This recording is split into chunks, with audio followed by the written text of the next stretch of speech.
Publik tengah menanti-nanti keputusan akhir sidang Majelis Kehormatan Mahkamah Konstitusi (MK) atas laporan dugaan pelanggaran kode etik Hakim Konstitusi terkait putusan Mahkamah Konstitusi menyoal perkara gugatan batas usia Capres-Cawapres. Hingga Kamis tanggal 2 November tahun 2023, hari ini, MK masih akan memeriksa 3 orang Hakim Konstitusi. Di mana sebelumnya sudah ada 6 hakim lain yang telah menjalani pemeriksaan. 6 hakim yang sudah diperiksa itu adalah Ketua MK Anwar Usman, Manahan Sitompul, Eni Nurbaningsih, Saldi Isra, Arif Hidayat dan Suhartoyo. Sementara, 3 hakim yang diperiksa MK hari ini adalah Wahidudin Adams, Daniel Yusmik Foeh, dan Guntur Hamzah. Untuk Hakim Wahidudin, ia akan diperiksa secara khusus.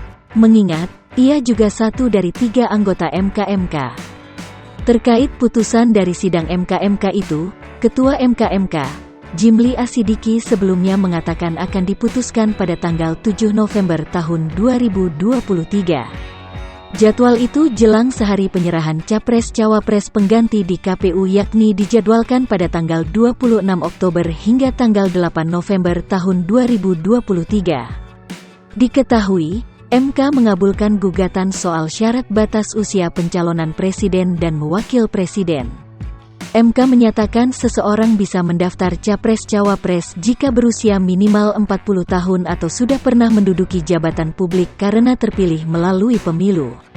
Putusan itu tentu menjadi karpet merah bagi Wali Kota Solo Gibran Rakabuming Raka yang merupakan putra sulung Presiden Jokowi sekaligus keponakan Anwar Usman yang belum berusia 40 tahun untuk maju di Pilpres 2024. Saat ini, Gibran telah resmi mendaftarkan diri sebagai bakal cawapres pendamping Prabowo Subianto.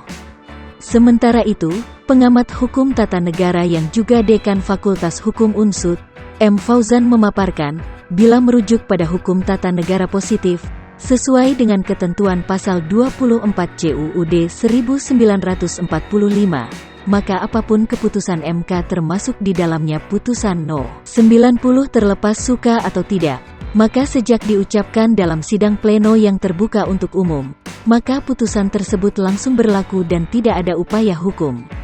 Namun terkait dengan adanya laporan pelanggaran kode etik ke MK, maka sanksi yang dapat dijatuhkan sesuai dengan peraturan Mahkamah Konstitusi tentang MK hanya ada sanksi teguran lisan, tertulis dan pemberhentian sebagai Hakim Konstitusi. Kata dia, MK memang hanya memeriksa dan memutus terkait dengan pelanggaran kode etik. Dan perlu diketahui, bahwa tupoksi MK adalah menjaga keluhuran dan martabat Hakim MK.